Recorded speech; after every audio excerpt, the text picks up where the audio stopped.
بچہ اپنی ماں کی گود میں آ جاتا ہے تو وہ دنیا کے بڑے سے بڑے خطرے سے اپنے آپ کو محفوظ سمجھ لیتا ہے۔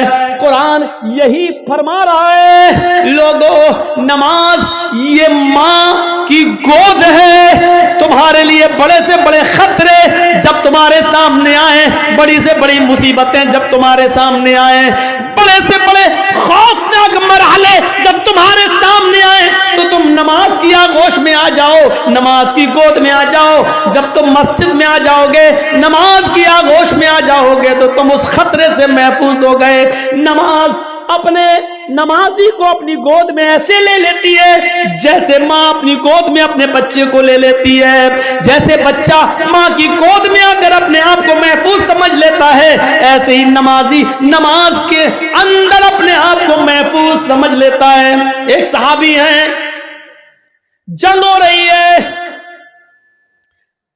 نماز کا وقت ہو جاتا ہے، نماز کے وقت ہی میں ابو داؤد شریف کی روایت ہے، ایک تیر آتا ہے اور تیر آتے ہی ان کی پیٹھ میں لگتا ہے۔ اور سوچو تیر کسی کی پیٹھ میں لگ جائے اور نماز کے اندر لگ جائے، لگی، ہاتھ بندھے ہوئے ہیں، تیر پیچھے لگتا ہے، خون بہنے لگتا ہے اور ٹپکنے لگتا ہے، لیکن انہوں نے قرآن پڑھنا بند نہیں کیا، پوری نماز پڑھ لی۔ جب سلام پھیرا، السلام علیکم ورحمت اللہ، السلام علیکم ورحمت اللہ، لوگ ان کے پاس آئے، صاحب یہ کیا کیا تم نے؟ اتنا خطرناک تیر آدھے سے زیادہ تمہاری پیٹھ میں گھس گیا، خون سے پوری چٹائی بھیگ گئی، تمہارا کپڑے لہو لہان ہو گئے اور تم نماز میں مصروف ہو۔ اس صحابی نے جواب دیا، جب میں نماز پڑھ رہا تھا اللہ کی قسم میری پیٹھ میں کب تیر لگا مجھے پتا ہی نہیں چلا، اس لیے کہ میں سورہ کہف کی تلاوت کر رہا تھا اور سورہ کہف کی تلاوت کرتے ہوئے مجھے اتنا مزہ آ رہا تھا، اتنا انجوائے مل رہا تھا، سورہ کہف کی تلاوت نے مجھے تیر کی تکلیف بھلا دیا، مجھے پتا ہی نہیں چل رہا ہے کہ مجھے تیر لگا ہے۔ یہ تو تم ابھی بتلا رہے ہو کہ مجھے تیر لگا ہے، اب دیکھ رہا ہوں کہ یہ خون لے، مجھے تو احساس ہی نہیں ہوا۔ غور کیجئے کتنا بڑا خطرہ تھا تیر کا لگنا اور ان کو پتا ہی نہیں، کیونکہ وہ نماز کی گود میں تھے، نماز کی آغوش میں تھے۔ سوچو میرے پیارے ساتھیو، آج ہماری بھی نمازیں ہیں، ہم پڑھتے ہیں اور ایک چھوٹا سا مچھر کاٹ لے تو ہم جلدی سے گال مسلنے لگتے ہیں، مچھر مارنے لگتے ہیں، اس لیے کہ ہمیں قرآن کی تلاوت میں مزہ ہی نہیں آتا ہے۔ وہ کہہ رہے ہیں کہ ہم ایسے سورہ کہف پڑھ رہے تھے، سورہ کہف کی تلاوت میں مجھے اتنا مزہ آ رہا تھا، اتنا انجوائے آ رہا تھا کہ مجھے پتا ہی نہیں چلا کہ مجھے کب تیر لگا۔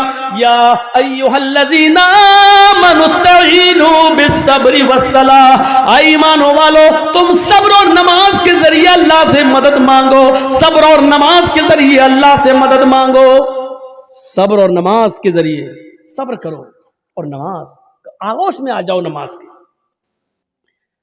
اور جب تم مانگو تو اللہ جب نماز پڑھو گے تو اللہ تمہاری سب سنے گا۔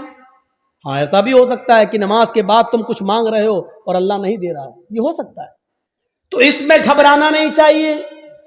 نماز بھی پڑھ رہے ہو، دعا بھی مانگ رہے ہو، یا ربی یا ربی یا ربی، اللہ مجھے یہ دے، مجھے یہ دے، مجھے یہ دے، لیکن نہیں مل رہا ہے، اس کا یہ مطلب نہیں کہ آپ کی نمازیں قبول نہیں ہو رہی، اس کا یہ بھی مطلب نہیں کہ اللہ آپ سے ناراض ہے۔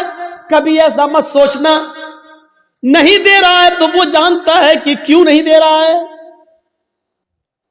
اس کی مرضی ہے، اسی میں بھلائی ہو سکتی ہے۔ ہمارا ایک چھوٹا سا بچہ ہے، اس کو نیمونیا ہو گیا ہے، ایک مثال دے رہا ہوں، آپ کا ایک چھوٹا سا بچہ ہے، اس کو نیمونیا ہو گیا ہے، ناک بہہ رہی ہے، بخار میں تڑپ رہا ہے، بار بار اس کو پیاس بھی لگ رہی ہے، ڈاکٹر نے دوا دی ہے، ٹھنڈی چیزوں سے منع کیا ہے۔ جب آپ اس بچے کو لے کر دوا لے کر آ رہے ہیں تو راستے میں برف بیچنے والا آئس کریم بیچنے والا آئس کریم بیچ رہا ہے اور آپ کا بچہ آئس کریم کی ضد کر رہا ہے، پاپا مجھے آئس کریم چاہیے، پاپا مجھے آئس کریم چاہیے، ڈیڈ مجھے آئس کریم چاہیے، ابو مجھے آئس کریم چاہیے۔ مجھے ایمانداری کے ساتھ بتائیے، آپ کا بچہ بخار کی حالت میں، نیمونیا کی پوزیشن میں آئس کریم مانگ رہا ہے، کیا آپ اس کو آئس کریم دلائیں گے؟ کہ آپ اس کو آئس کریم کھلانا پسند کریں گے؟ نہیں، کیونکہ آپ جانتے ہیں کہ اس وقت اس کی اگر مراد میں نے پوری کر دی تو میرا بچہ اور زیادہ بیمار ہو جائے گا۔ آپ اس کے ہزار ضد کرنے کے باوجود آپ اس کو آئس کریم نہیں دیں گے، جبکہ آپ کو برا لگ رہا ہے کہ میرا بچہ بیچارہ مانگ رہا ہے۔ آپ نہیں چاہتے کہ اس کی تمنا پوری نہ ہو، آپ چاہتے ہیں کہ دلائیں، لیکن اس کی بیماری بتلا رہی ہے آئس کریم اس کے لیے نقصان دہ ہے۔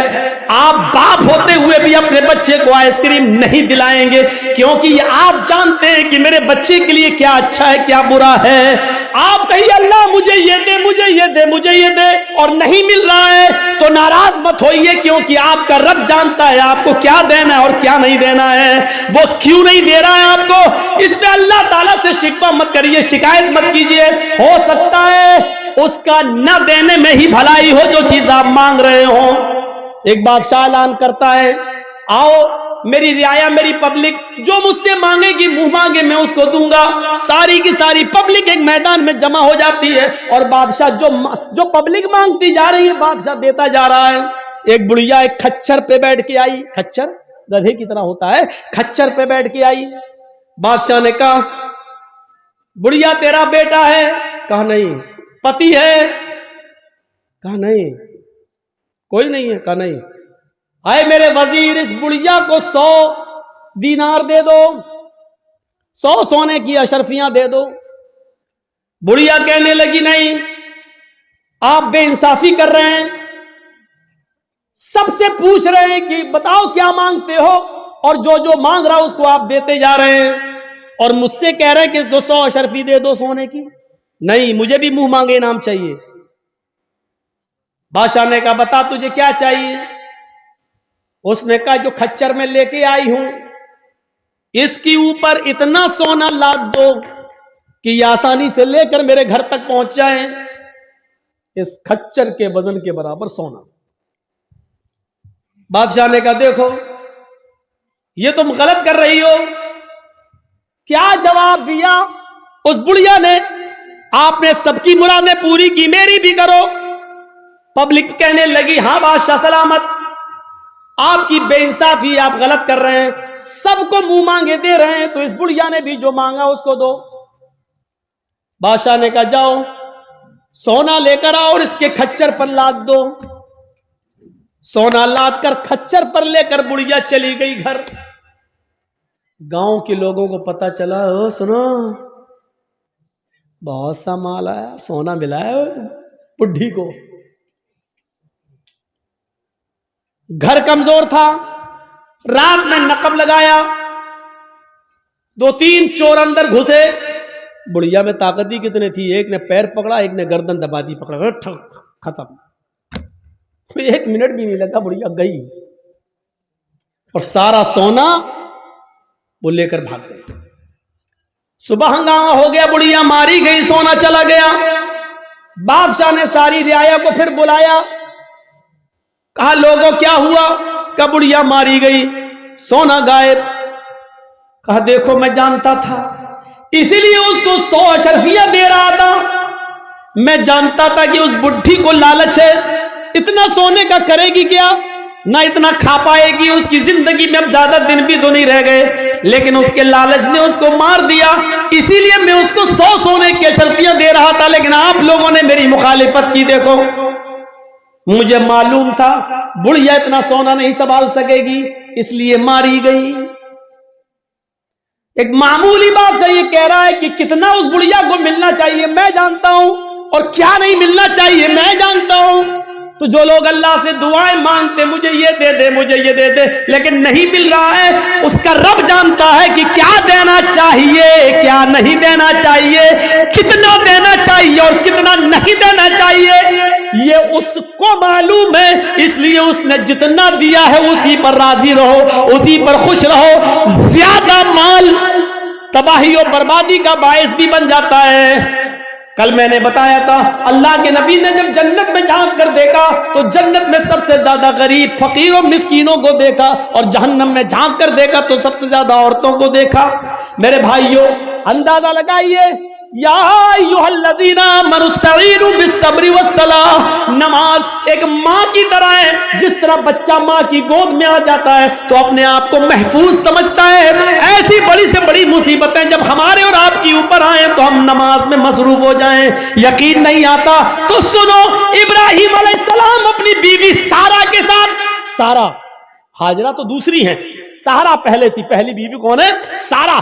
سارہ کے ساتھ جا رہے ہیں اور ظالم بادشاہ کے ملک میں گھس جاتے ہیں، اس ملک کو کراس کرنا چاہتے ہیں۔ ظالم بادشاہ کے وزیروں نے لوگوں کو بتایا، بادشاہ کو بتایا ایک آدمی ہے، اس کے ساتھ ایک عورت ہے اور بڑی خوبصورت ہے۔ بادشاہ نے کہا اچھا خوبصورت ہے، کہاں؟ بلا کے لاؤ۔ ابراہیم و سارہ بلا کر لائے گئے۔ بادشاہ نے پوچھا یہ تمہاری کون ہے؟ ابراہیم علیہ السلام نے فرمایا یہ میری بہن ہے۔ ابراہیم علیہ السلام نے یہ سن رکھا تھا کہ اس بادشاہ کو اگر یہ کہہ دیا جائے کہ یہ میری بہن ہے تو بھائی کے ساتھ جب بہن کو دیکھتا ہے تو وہ پھر ہاتھ نہیں لگاتا ہے، چھوڑ دیتا ہے۔ تو کہہ دیا کہ بہن ہے، یہ جھوٹ نہیں تھا۔ ابراہیم علیہ السلام نے جب یہ کہا کہ یہ میری بہن ہے تو اس حیثیت سے کہا کہ ساری دنیا کے مسلمان آپس میں بھائی ہیں اور ساری دنیا کی عورتیں بہن ہیں۔ ایمانی رشتے سے ان کو اپنا بہن دل میں نیت کی تھی، ایمانی رشتے سے تو سبھی بہن ہیں، ہر کوئی ایک دوسرے کا بھائی، ایک دوسرے کی بہن ہے۔ لیکن چونکہ خوبصورت اتنی تھی حضرت سارہ کہ بہن کہنے کے باوجود بھی اس کی نیت خراب رہی۔ اس نے کہا ان کو کہیں لے جاؤ اور سارہ کو ذرا ہمارے دربار میں لے کے آؤ۔ ابراہیم علیہ السلام اپنی بیوی سے کہتے ہیں جاؤ۔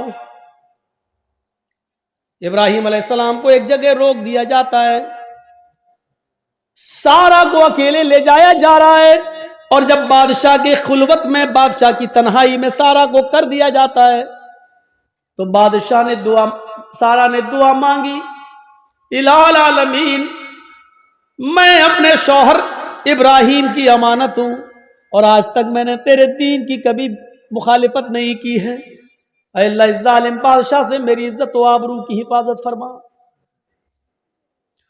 یہ کہہ کر بادشاہ نے جب اس سارہ کی اوپر اپنا ہاتھ بڑھایا تو سارہ کی دعا رنگ لائی اور سینے کے پاس آتے آتے ہاتھ رک گیا، نہ آگے بڑھ رہا ہے، نہ پیچھے ہٹ رہا ہے، نہ نیچے ہو رہا ہے، نہ اوپر جا رہا ہے، یہیں پر آ کر شل ہو جاتا ہے۔ جیسے یہ سارہ علیہ السلام ہے اور یہ ان کے سینے کا حصہ ہے، ایسے اس پہ پکڑ کے ہاتھ مارا، یہ بس یہاں پر رک گیا، اپنا آگے بڑھ رہا، نہ پیچھے ہٹ رہا، نہ ادھر ہو رہا نہ ادھر ہو رہا۔ چیخ کر کہتا ہے سارہ تیرے پاس کوئی خدائی طاقت ہے جو میرے ہاتھ کو مضبوطی کے ساتھ پکڑے ہوئے ہے؟ اللہ سے دعا کر، میں وعدہ کرتا ہوں کہ میں تجھے ہاتھ نہیں لگاؤں گا۔ حضرت سارہ نے دعا کی اور بادشاہ کا ہاتھ صحیح ہو گیا۔ پھر نیت خراب ہو گئی اس کی، پتہ نہیں، ہو سکتا ہے آٹومیٹک ہو گیا ہو۔ اس نے دوبارہ ہاتھ بڑھایا تو دوبارہ پھر ہاتھ وہیں پر رک گیا، حضرت سارہ کے تھوڑا پاس۔ شل ہو گیا، نہ آگے نہ پیچھے، نہ دائیں نہ بائیں۔ اے سارہ ایک بار اور دعا کر دے، اس کے بعد ہم تجھے کبھی ہاتھ نہیں لگائیں گے، میں چھوڑ دوں گا۔ اس نے پھر دعا کر دی، اللہ اس کو ٹھیک کر دے، صحیح ہو گیا۔ لیکن کہتے نا اتنی خوبصورت تھی کہ اس کا دل مطمئن نہیں تھا۔ تیسری مرتبہ اس نے پھر بدعہدی کی اور پھر ہاتھ بڑھایا، پھر ہاتھ سب شل پڑ گیا، آگے نہیں بڑھا۔ کہتا ہے کہ میں قسم کھاتا ہوں اپنے رب کی، جس کو وہ رب مانتا تھا، میں اپنے معبود کی، اپنے خدا کی قسم کھا کے کہتا ہوں اب ہاتھ نہیں لگاؤں گا، مجھے آخری بار معاف کر دے اور دعا کر۔ سارہ نے پھر دعا کی، اس نے چھوڑ دی اور اپنی لونڈی جانتے ہو، خادمہ، خدمت کرنے والی، جو اس بادشاہ کی لونڈی تھی، خادمہ خدمت کرنے والی، ہاجرہ، اس نے وہ لونڈی سارہ کو دے دی کہ یہ تم لے جاؤ اور یہ تمہارے راستے میں کام آئے گی، اس کو میں تمہیں دے رہا ہوں۔ بطور گفٹ. حضرت سارہ جب ہاجرہ کو لے کر آئیں تو پوچھا کہ میرے شوہر ابراہیم کہاں ہیں؟ بادشاہ کی پولیس، بادشاہ کی فوج جب حضرت سارہ کو ابراہیم علیہ السلام کے پاس لے کر گئے تو حضرت سارہ کیا دیکھتی ہے کہ ابراہیم علیہ السلام نماز میں مصروف ہیں، نماز پڑھ رہے ہیں. مسلم شریف کی حدیث ہے، وہ نماز میں مصروف ہیں، نماز پڑھ رہے ہیں اور نمازی میں یہ دعا کر رہے ہیں کہ اللہ میری بیوی کی حفاظت فرما، اللہ میری بیوی کی حفاظت فرما، اللہ ظالم بادشاہ کے ظلم سے ہماری بیوی کو بچا لے. نماز میں مصروف ہیں. میرے بھائیوں، جب سارہ کے اوپر مصیبت آئی اور ظالم بادشاہ نے جب ان کو پکڑا اور اپنے آغوش میں لینا چاہا تو ان کے پتی ابراہیم علیہ السلام نماز کے اندر گر جاتے ہیں، نماز میں مصروف ہو جاتے ہیں، نماز پڑھنا شروع کر دیتے ہیں. غور کیجئے، جب کسی کے اوپر مصیبت آئے تو اس کو نماز کے اندر نماز پڑھنا چاہیے، اس کو نماز کے اندر اللہ رب العالمین سے دعا کرنی چاہیے، کیونکہ نماز ایک ماں ہے، آپ کو اپنی آغوش میں لے لے گی اور جب آپ نماز کی آغوش میں آ جائیں گے تو سارے خطروں سے محفوظ ہو جائیں گے، سارے خطروں سے آپ الگ ہو جائیں گے، پھر کوئی خطرہ نہیں رہے گا، ٹل جائے گا وہ خطرہ. آپ کو یاد ہوگا صحیح بخاری کی روایت ہے، بنی اسرائیل میں ایک نوجوان تھا، نام تھا اس کا جریج، نام تھا اس کا جریج. بہت نیک عبادت کرنے والا، بڑا اللہ والا، بڑا نمازی. ایک بار حضرت جریج نماز کے اندر مصروف تھے، نماز پڑھ رہے اور ان کی ماں کو کسی چیز کی ضرورت پیش آ گئی تو جریج کو آواز دینے لگی، آئی جریج. جریج کہتے ہیں اللہ میں نماز میں ہوں اور پیچھے میری ماں آواز دے رہی ہے. جریج یہ کہتے ہیں اللہ میں کیا کروں، میں نماز میں اور میری ماں پیچھے آواز دے رہی ہے. پھر اس نے تیسری آواز دی جریج، لیکن جریج نے کوئی جواب نہیں دیا، وہ نماز پڑھتے رہے. چوتھی بار جریج کی ماں کے منہ سے یہ جملہ نکلا، جریج تو نے میری آواز سن کر بھی انسنا کر دیا. آئے اللہ جریج اس وقت تک نہ مرے جب تک کہ وہ کسی بدکار عورت کا منہ نہ دیکھ لے. آئے اللہ جریج کو اس وقت تک تو موت مت دینا جب تک کہ جریج کسی بے شرم و بے حیا عورت کے ساتھ ہم بستری نہ کر لے، اس کے ساتھ زنا نہ کر لے. ماں کی بد دعا تھی، ماں یہ بد دعا دے کر چلی گئی.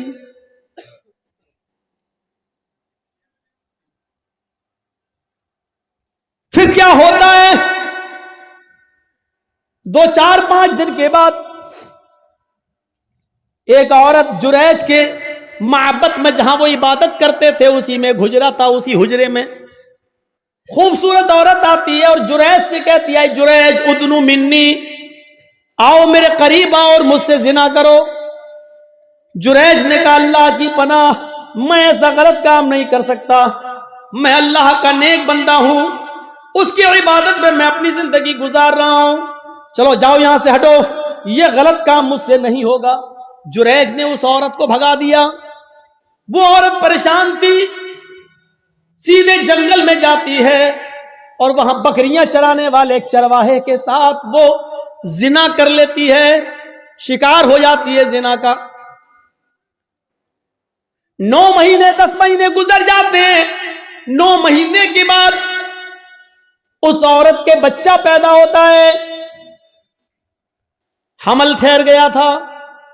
9 مہینے کے بعد جب بچہ پیدا ہوا تو اس چرواہے کا تو پتہ ہی نہیں کہ وہ کہاں کا رہنے والا تھا، کہاں چلا گیا، اور نہ یہ عورت اس کو پہچانتی تھی.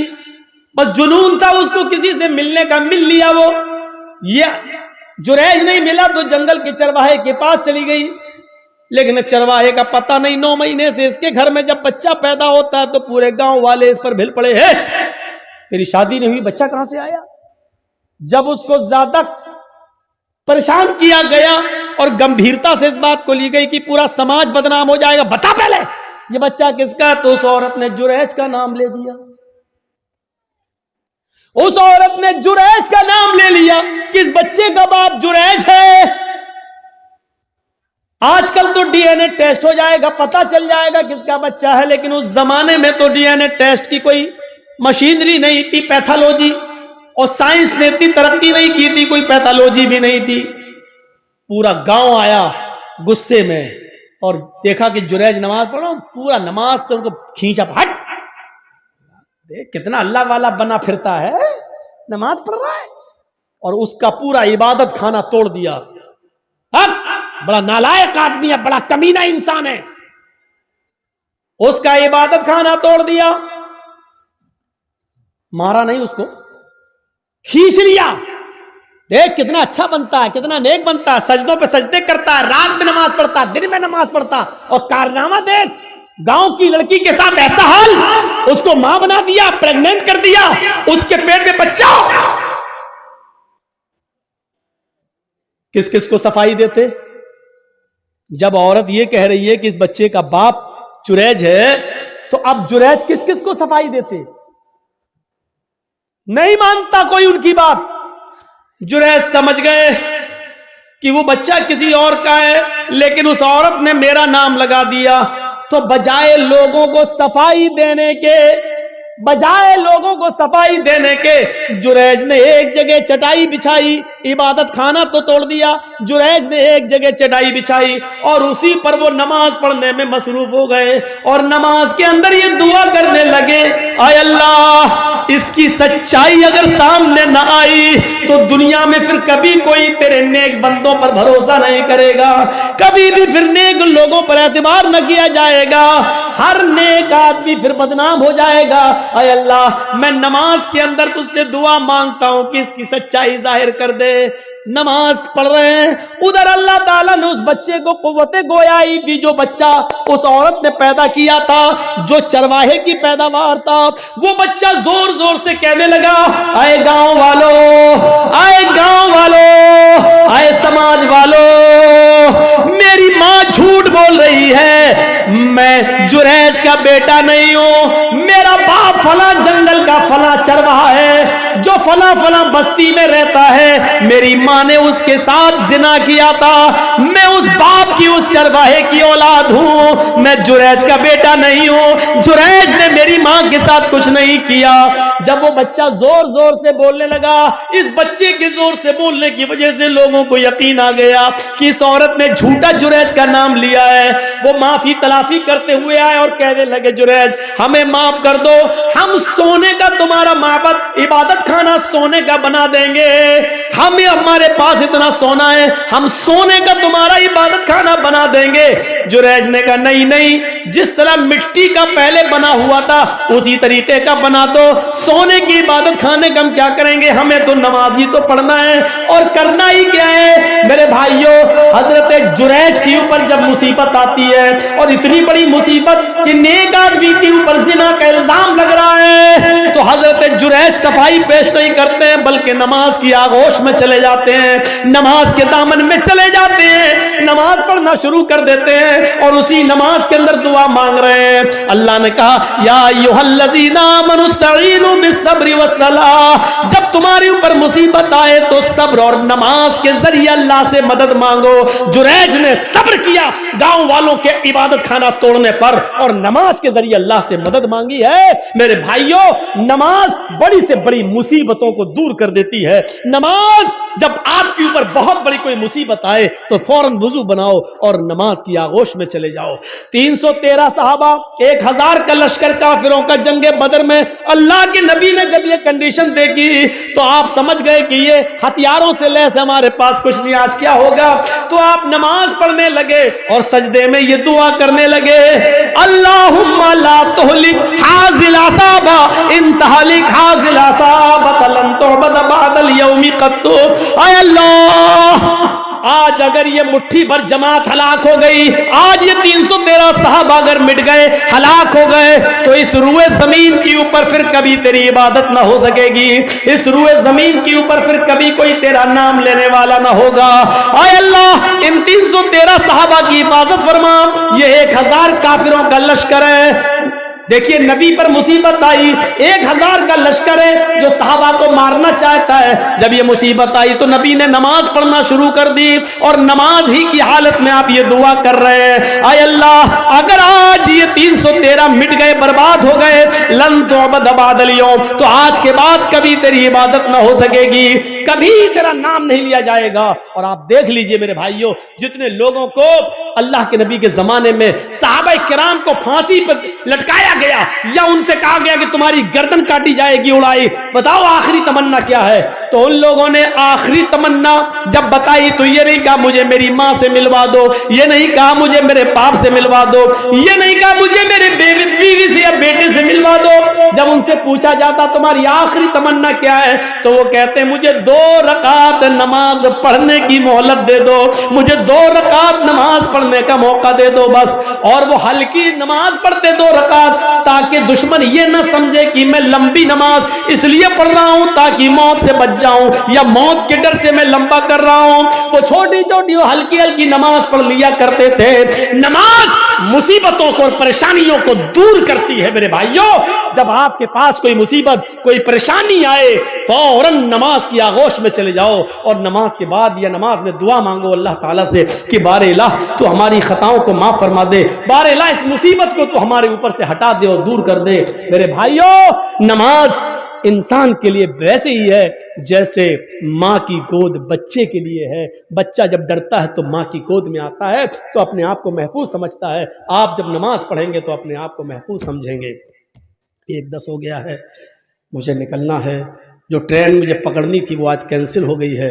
میرے بھائیوں میں نے بر وقت فلائٹ کا ٹکٹ کلکتہ سے نکالا ہے، مجھے لکھنؤ جانا ہے اور کلکتہ تک بھی مجھے 8 بجے تک پہنچنا ہے، اس لیے